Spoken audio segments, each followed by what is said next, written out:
Le he puesto como título El amigo de los pecadores. El amigo de los pecadores, de inmediato sabemos de quién se trata.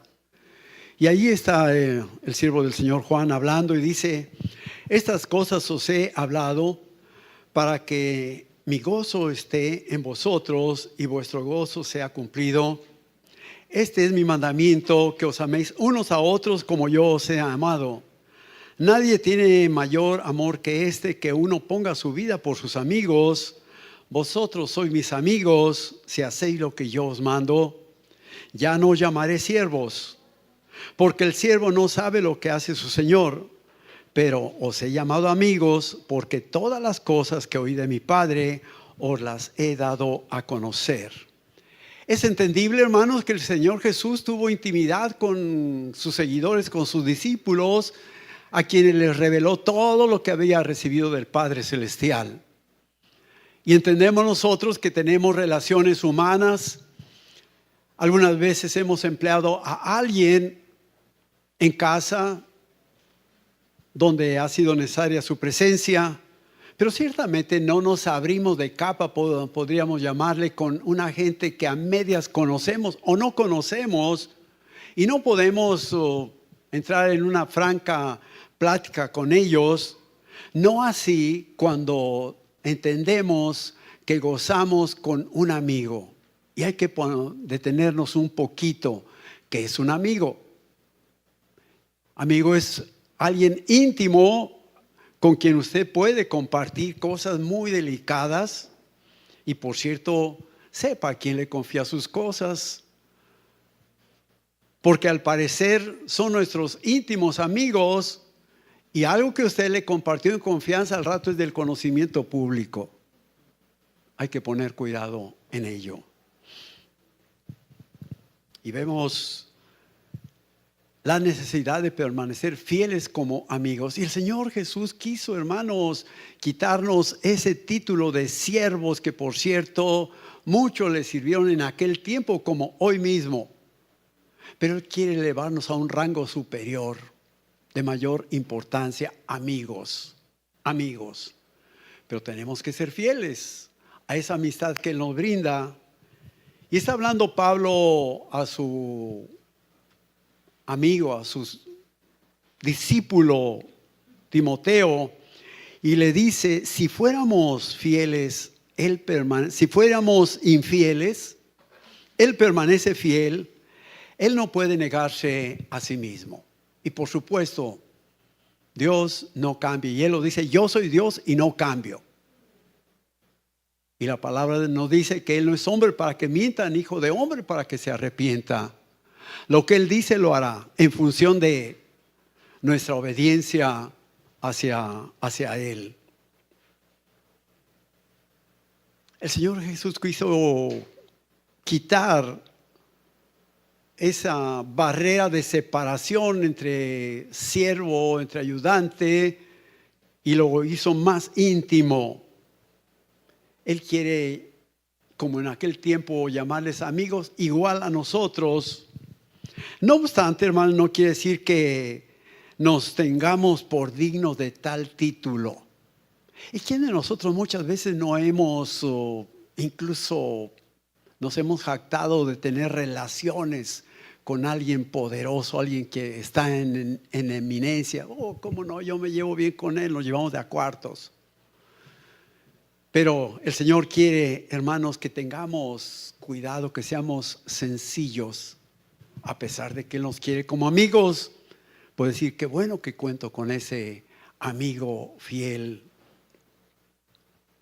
Y tenemos que entender que cuanto mayor sea el honor que Cristo nos otorga, tanto mayor ha de ser el honor que a Él le tributemos.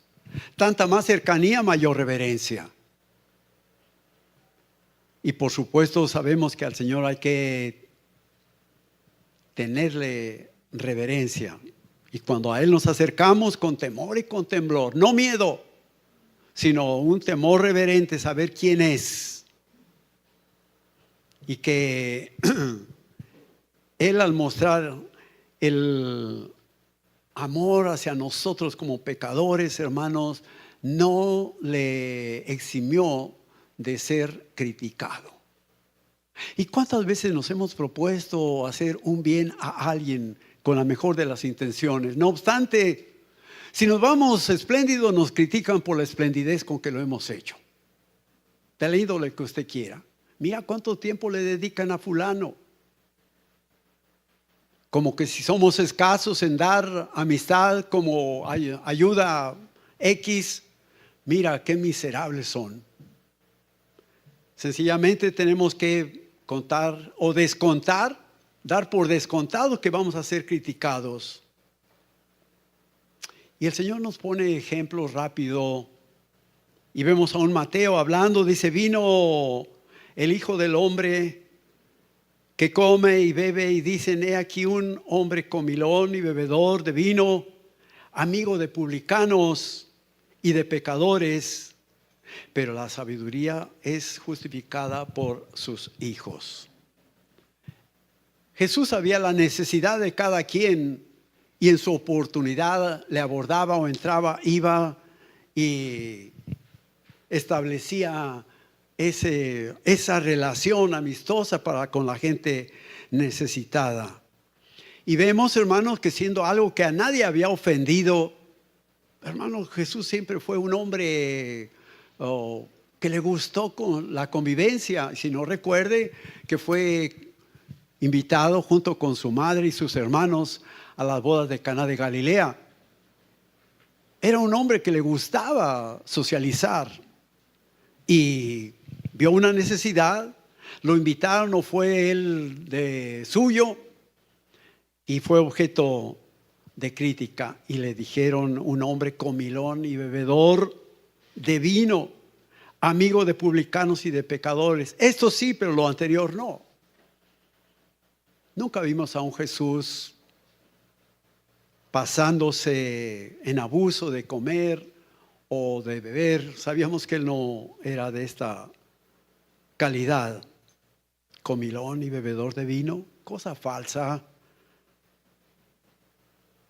que señalaron sobre el maestro. También le llamaron hijo de fornicación, ¿se recuerda usted? ¿Dónde estaba la fornicación?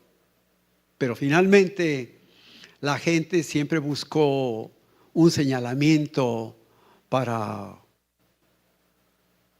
ponerle el mal al maestro.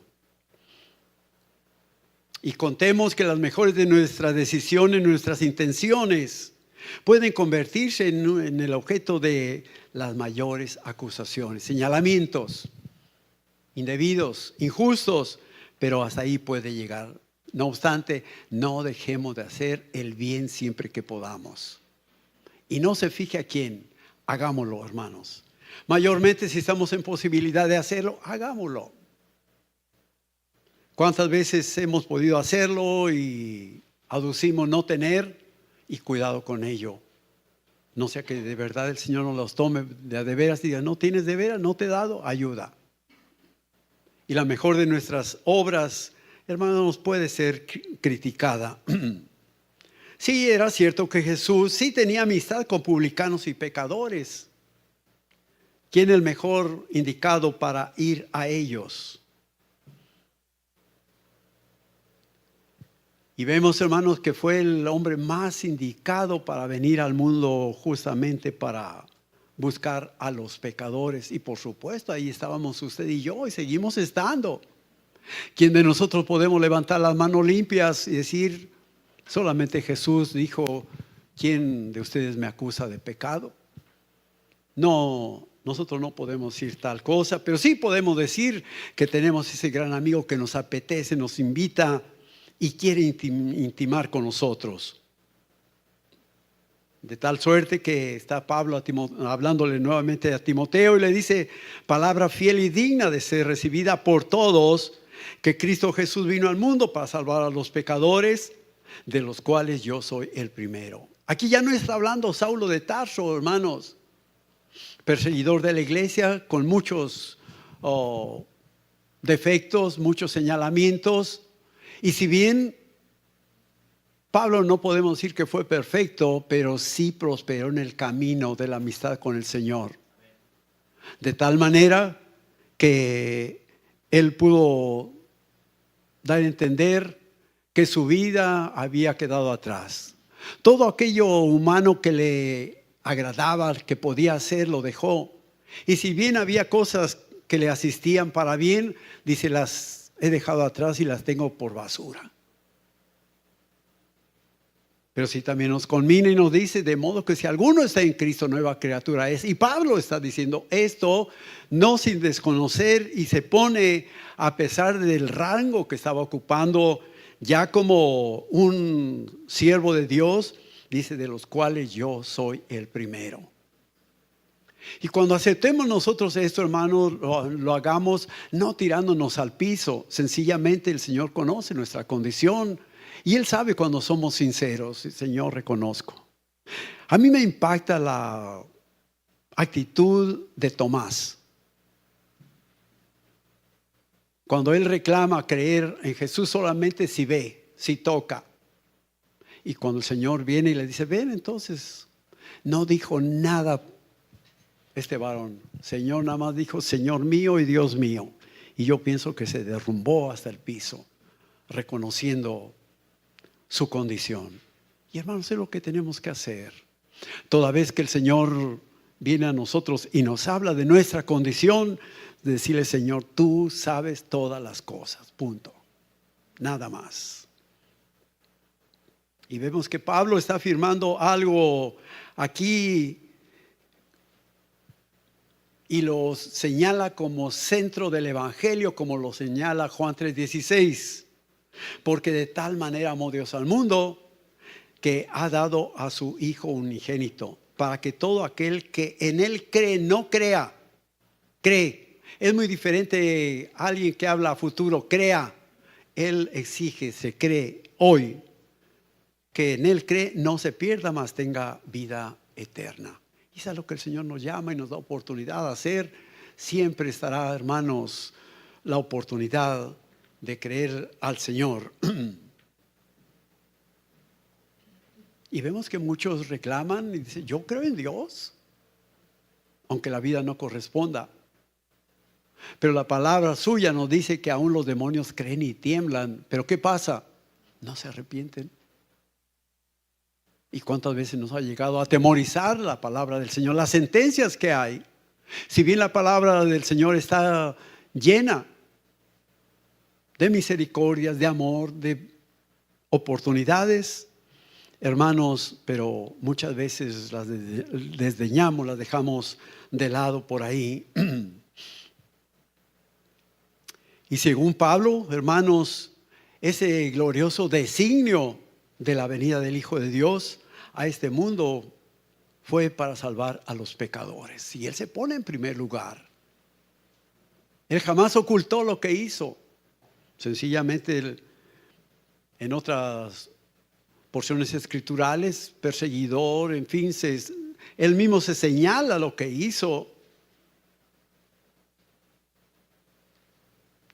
Vemos que Pablo se dio cuenta de las cosas que no estaban correctas y sin embargo dio su aprobación. Y el objeto del amor salvífico de parte de Dios y del Señor Jesucristo no lo experimentaron como lo debemos de experimentar nosotros. Y aquí tenemos que detenernos un poco, cuidado. Si alguien está pensando en hacerse bueno para acercarse al Señor, está perdiendo el tiempo y se niega a sí mismo el beneficio de la gracia de Dios. ¿Cuánta gente dice después, cuando sea grande? Y no falta como jóvenes que digan, aún soy joven, déjame disfrutar mi vida. Cuando sea grande, entonces. Y muchas veces pensamos de esto, después cambiaré, pero no es así. Tenemos que pensar que el beneficio de parte del Señor es solamente su gracia y nada más que su gracia. Lucas habla y dice de otro caso. Cuando Jesús llegó a aquel lugar mirando hacia arriba, le vio y le dijo, Zaqueo, date prisa, desciende porque hoy es necesario que pose yo en tu casa. Entonces él descendió a prisa y le recibió gozoso. Al ver esto, todos murmuraban, diciendo que había entrado a posar con un hombre pecador. Son experiencias en la vida del Señor Jesús. Por supuesto, no es novela ni mucho menos, pero vemos a un hombre necesitado. En primer lugar, necesitado, hermanos, de estatura. La Biblia lo contempla. Pero él sintió una necesidad porque sabía que Jesús estaba pasando. Pero antes que él pudiese llegar ya estaba abarrotado el lugar, y yo me imagino que por mucho que brincara por los hombros de la gente, pues no alcanzaba. Pero él resolvió el problema, vio un árbol y lo aprovechó. Y me imagino que estaba alto el árbol, porque dice que Jesús, mirando hacia arriba, lo vio. Y le dijo: Zaqueo, date prisa, decirte, hoy es necesario que pose yo en tu casa. Y hoy nos quiere decir, es necesario que yo entre en tu corazón, o quiero permanecer en tu corazón. Pero no dice, piénsalo para después, para mañana. Hoy, date prisa, porque hoy es necesario. Y qué hermoso es, hermanos, cuando experimentamos una necesidad. Y yo quiero entender que los que aquí estamos en esta hora, no venimos, hermano, por cumplir, y dice el pastor, con la misa dominical, que verdaderamente venimos con una necesidad espiritual de buscar, de escuchar más del Señor. Que por cierto, esto no es nada nuevo, usted lo ha escuchado, lo ha leído, no se lo traigo como nuevo. Pero finalmente refrescarnos esa enseñanza contemplada en esta escritura. ¿Qué hizo Zaqueo? No dijo, lo voy a pensar. Se dio prisa y bajó. Imaginen, hermanos, el espectáculo de toda la gente. De aquel chaparrito que no podía llegar a hoy, hasta le hicieron valla para que pudiera pasar Zaqueo. Pasa y lo ven ir a casa de este varón. ¿Por qué murmuraban en contra de Jesús? Jesús les ofendió al público por entrar a la casa de Zaqueo. ¿Les motivó alguna ofensa? De ninguna manera. Muchas veces podemos ser criticados y decir, y mira quién invitó a comer, y mira. Y ahí está la murmuración. Los judíos, siempre atentos a la censura hacia Jesús, murmuraban. Qué tremenda es la murmuración, hermanos. Hay algo que debemos experimentar aquí en la congregación. ¿Tiene usted algo auténtico, valedero que anunciar? Váyase a la cabeza, váyase al pastor. No se vaya hacia los lados, esa es murmuración. Y si se va para abajo, eso es chisme. Entonces la gente murmuraba hacia los lados. ¿Ya viste cómo entró a la casa de Zaqueo? ¿Ya lo viste? ¿No acaso eran pecadores ellos? ¿Estaban libres? ¿Estaban libres? ¿Por qué murmuraban que había entrado en la casa de un pecador cuando dejaron de mirar hacia adentro? Y vemos, hermanos, que no era el objetivo de Jesús buscar y salvar a los pecadores. A eso vino. Entonces, ¿cuál fue el problema para la gente murmuradora, chismosa? Si a eso vino Jesús, a eso lo envió el Padre Celestial. Vino a buscar y a salvar lo que se había perdido. Usted y yo estábamos perdidos, y la gloria sea para el Señor. Nos encontró. Y hoy podemos decir, salvo soy. Así de que, mis hermanos, Jesús hizo lo que tenía que hacer, debía de hacer. Él fue obediente. No le asistía el derecho para hablar así a la gente. Porque aun cuando Zaqueo era publicano, y muchos, no todos, y muchos de los cobradores de impuestos eran malos, no todos lo eran. Quizá en aquellos tiempos cupiera, hermanos, el dicho que sabemos, una golondrina no hace verano, pero hoy no es una golondrina. Hoy es multitud. Sin embargo, pues tenemos que orar, hermanos, porque esto no se dé mal, no se dé mal.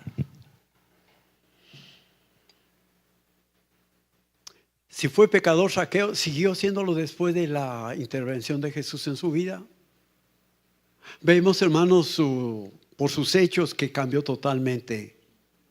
Solo Jesús conoce el corazón y solo Él puede juzgar. Nosotros no podemos ni debemos juzgar, porque mientras juzgamos a otros, a nosotros mismos nos estamos acusando. Y si acaso nos asistiera el derecho, que no, de juzgar, hermanos, antes de hacerlo, piense hacia adentro para poder juzgar. Y el Señor es el único que puede juzgar, usted y yo no. Y la palabra del Señor a través de Mateo nos dice: no juzguéis para que no seáis juzgados. Y aquí cabe la regla de oro: así como quisieres que los hombres hagan contigo, haz tú con ellos. ¿Quieres juzgar? Pues te expones a ser juzgado. Vamos a evitarlo. Vamos a evitarlo. Además, Dios ofrece a todos lugares y tiempo para arrepentirnos. ¿Cuántas veces, hermanos, oímos de la palabra y no hicimos caso? Pero ¿cuántas veces hemos visto de problemas, de accidentes, de aflicciones en diferentes lugares? Y decimos: ahora me cayó el 20, cuando vemos acciones que no esperábamos. Pero Dios obra de esa manera.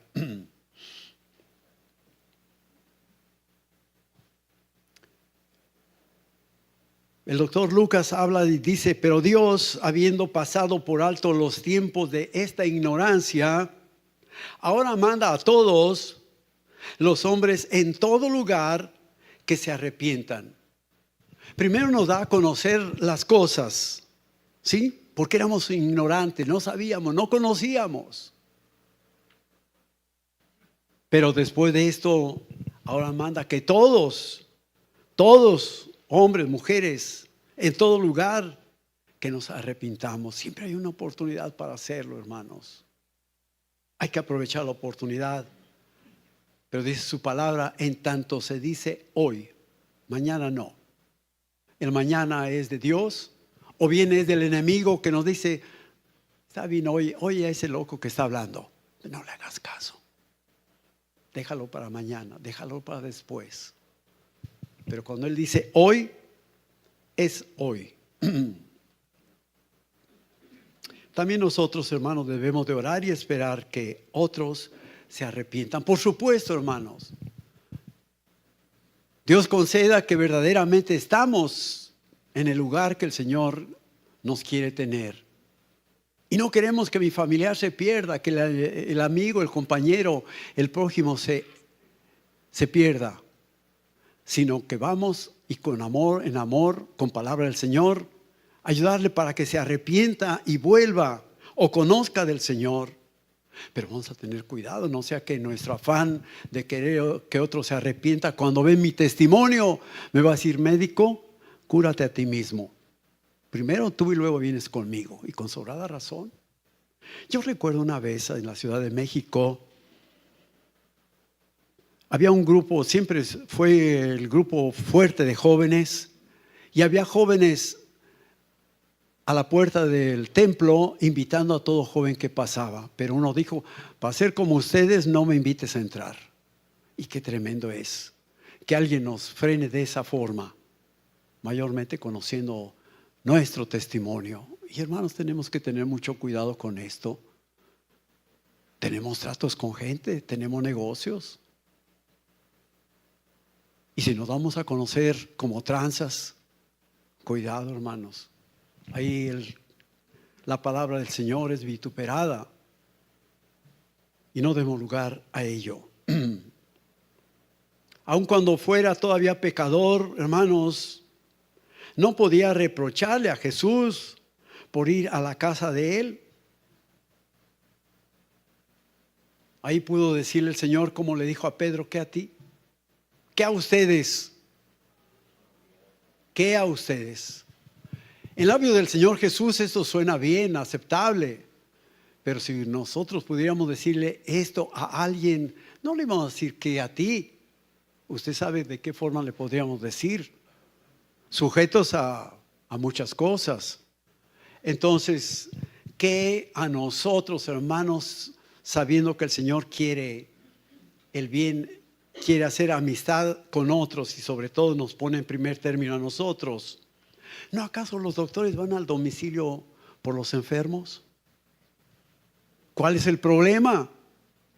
Jesús estaba yendo por un enfermo a su casa, un enfermo espiritual. ¿Qué a nosotros? Lo que a nosotros es orar, porque esto se propicie siempre y sobre todo si nosotros lo hacemos, qué mejor. Señor, que esta familia preciosa sea alcanzada para ti, que se arrepienta y que viva, porque a eso vino el Señor. ¿Sí? Juan 8, 11 y 10 dice otro caso muy especial. Enderezándose Jesús y no viendo a nadie sino a la mujer, le dijo: mujer, ¿dónde están los que te acusaban? ¿Ninguno te condenó? Ella dijo: ninguno, Señor. Entonces Jesús le dijo: ni yo te condeno, vete y no peques más. Dos casos paralelos acerca de la necesidad. Usted lo ha leído bastante bien. Y pensamos, hermano, ¿usted cree de veras en la sinceridad de la gente mala y perversa que llevó a esta mujer en las condiciones que la halló? Porque dice que en el mismo acto del adulterio la encontraron y la llevaron.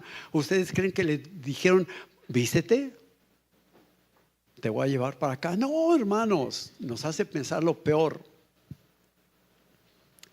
Pero cabe pensar en lo injustos que somos. ¿Dónde estaba el varón? Para cometer el adulterio, ¿de cuánto se necesita? ¿Y dónde estaba el varón? ¿Por qué le perdonaron al varón? ¿Estaba vigente la ley de Moisés? Ahí tenían que ser apedreados los dos. Y ahí está la acusación. Pero también vemos el amor, la misericordia del Señor. No dijo absolutamente nada. Sencillamente dice que estaba agachado y que hacía como que escribía. Y el Señor dijo: bueno, pues el que se crea limpio empiece a hacerlo, porque les asistía el derecho de apedrearla.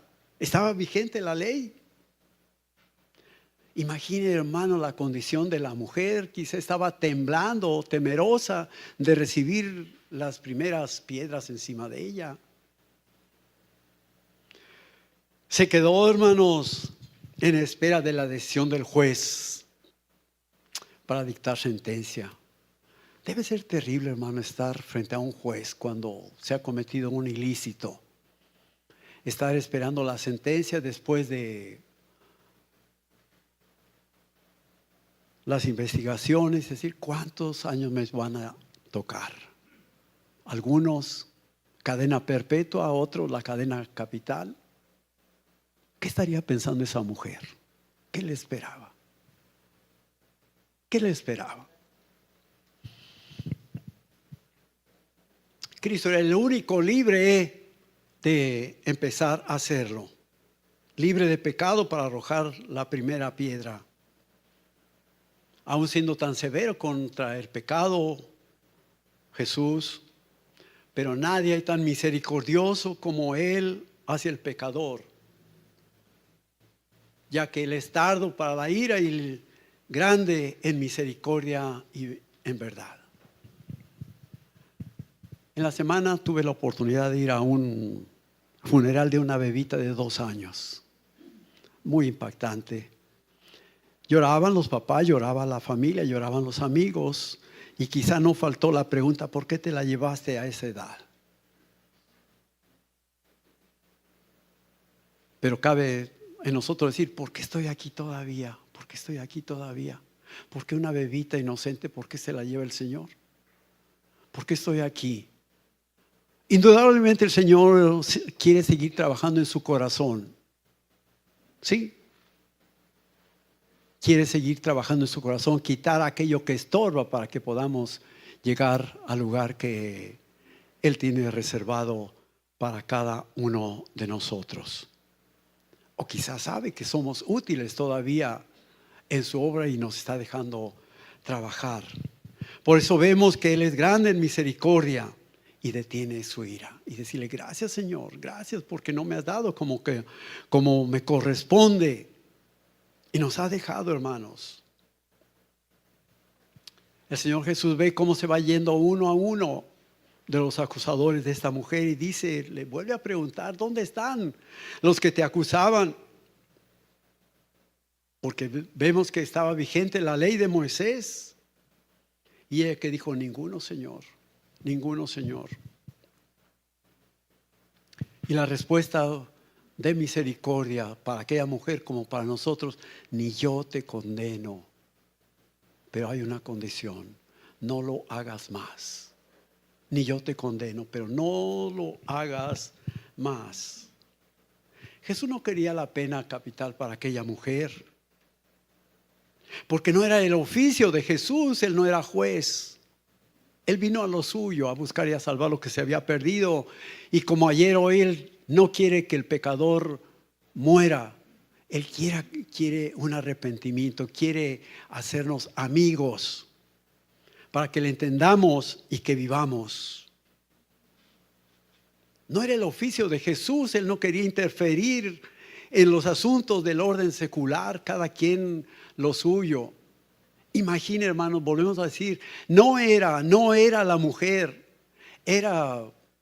iban en contra de Jesús. Si Él hubiera tomado la decisión y decirle: apedréenla, hermanos, tenía que haber respondido a las autoridades de aquel tiempo: ¿por qué tú? ¿Por qué tú? Cristo conoce los corazones.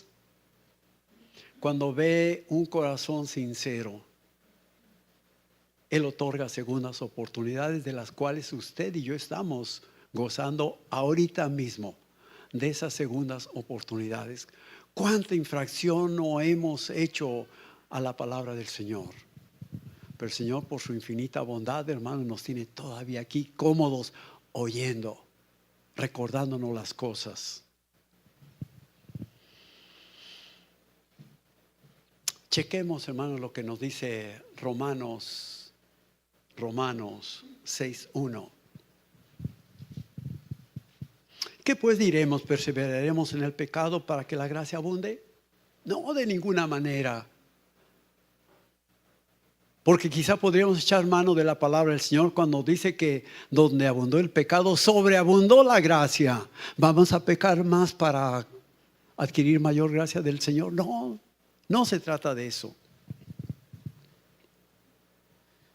En lugar de limitar la hipocresía de los judíos, tenemos que ver algo.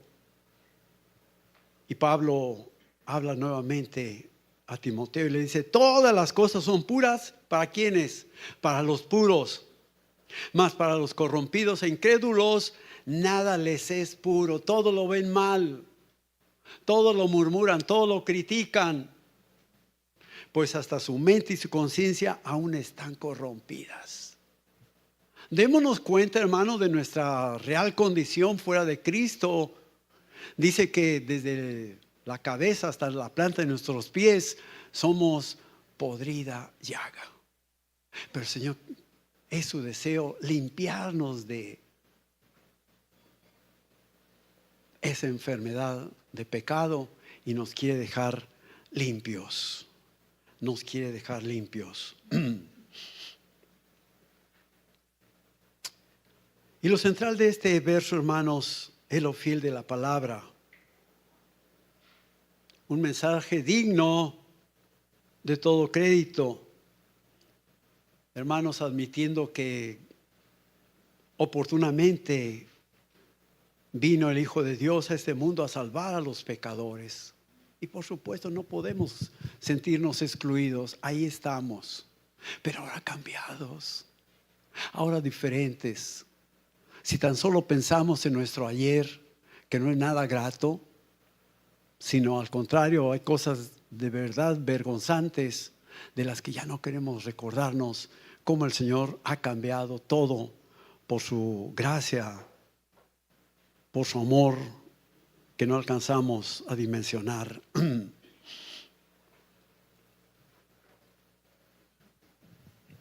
Dice Mateo 9:13, id pues y aprended lo que significa misericordia quiero y no sacrificio, porque no he venido a llamar justos, sino a pecadores al arrepentimiento. Y podemos también pensar en nombres bíblicos de gente justa, no santa, justo, apartados, separados. Y es lo que el Señor ha hecho desde cada uno de nosotros, gente apartada, separada del pecado para bienestar, para vida eterna, si permanecemos fieles. Vemos a un Pablo hablando aquí, hermanos, de forma tan sencilla. Dejó de ser aquel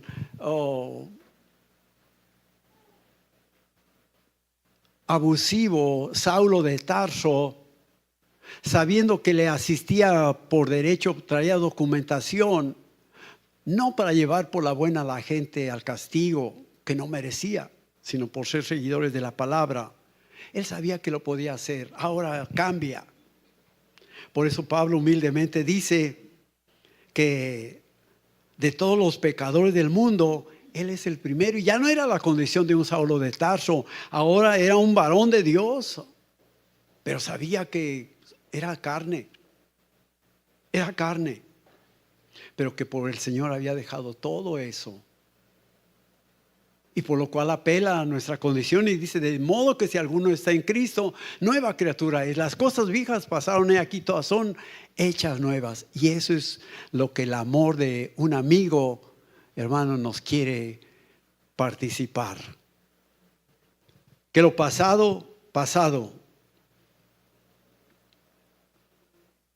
Mas Dios muestra su amor para con nosotros en que siendo aún pecadores, Cristo murió por nosotros. Y qué hermoso que el Señor se dio por nosotros.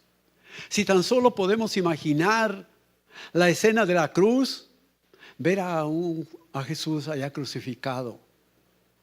Algunos le seguían de cerca, otros de lejos, pero nuestra condición de decir, Señor, yo debí estar en tu lugar, pero gracias por tu amistad preciosa y por amistad te diste por mí y ocupaste mi lugar.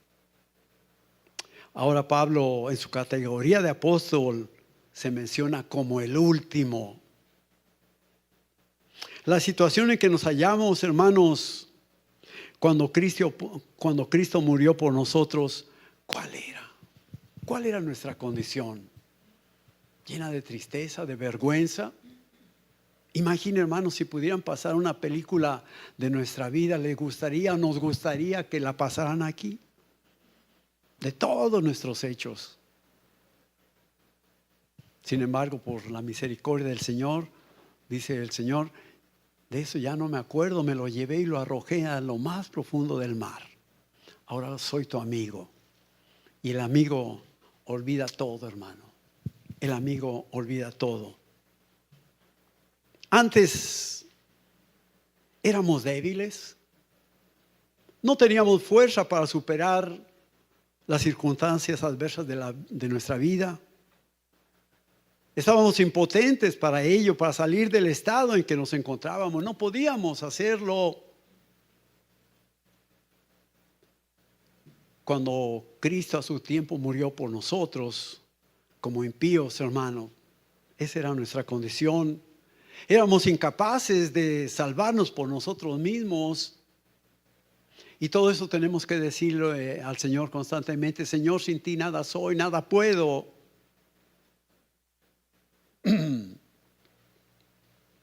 Éramos merecedores de condenación eterna.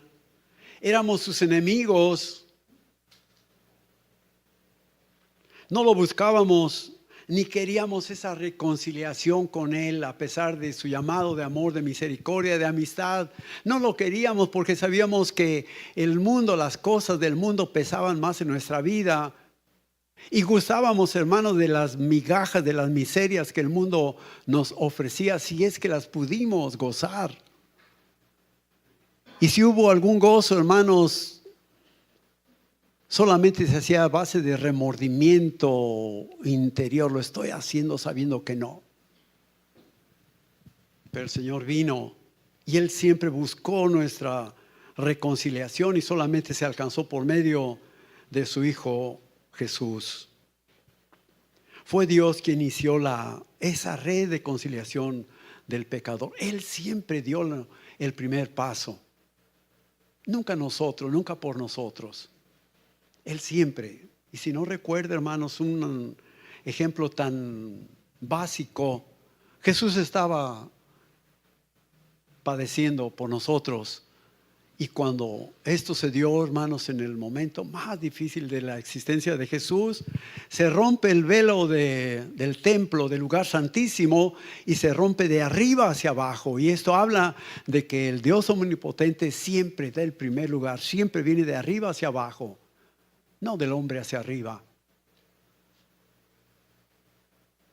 Y entendemos pues, hermanos, de mejor manera cómo Dios nos muestra su amor. Quiere ser nuestro amigo, mostrando su gran amor hacia nosotros, enviando a su Hijo unigénito a morir por nosotros.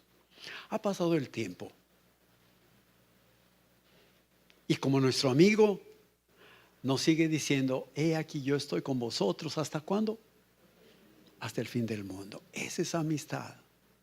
Esa es amistad. ¿Usted recuerda cuando Dios le da instrucciones a Moisés que vea por el pueblo en esclavitud? Dice, ok, sí voy, pero dime, ¿voy solo? Y el Señor le dijo, no, mi presencia siempre irá contigo. Y la presencia del Señor hoy está con nosotros a nuestro favor. Por ello nos gozamos y les buscamos, les seguimos, hermanos. Jesús, el amigo de pecadores. Creo que no podemos decir lo de Pablo porque seríamos unos imitadores. Más bien hay que sentirlo y decir, Señor, yo estoy en esa condición. Termino. Hay una estrofa de un himno precioso que dice, Jesucristo es nuestro amigo. De esto pruebas Él nos dio al sufrir el cruel castigo que el culpable mereció.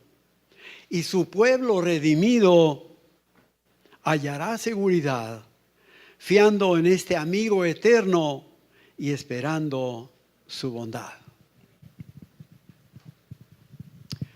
No me acuse, no me diga, hermano, no me vino a decir nada nuevo. Eso ya lo leí muchas veces, los ejemplos de Jesús.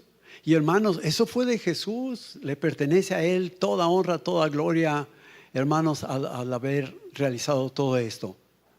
Termino nada más llevándole y diciéndole la enseñanza de esto es, hermanos, si hemos sido objetos del amor, de la misericordia, de la amistad de Jesús, ¿qué nos espera? ¿Qué espera el Señor que hagamos? Vamos con el pecador, pero cuidando de su vida, cuidando de mi vida, cuidando de mi testimonio.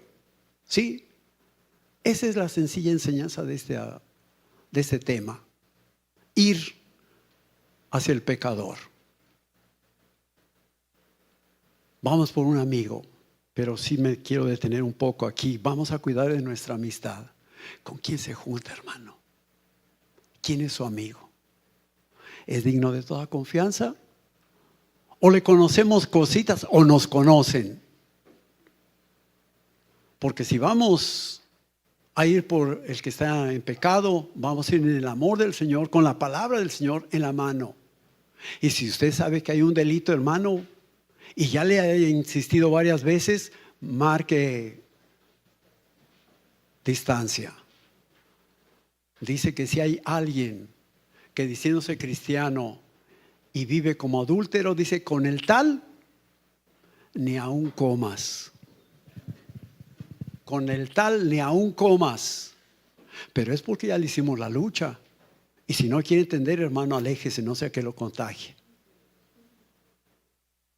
Entonces, esa es la sencilla esa enseñanza así de sencillita. Vamos en amistad por el pecador.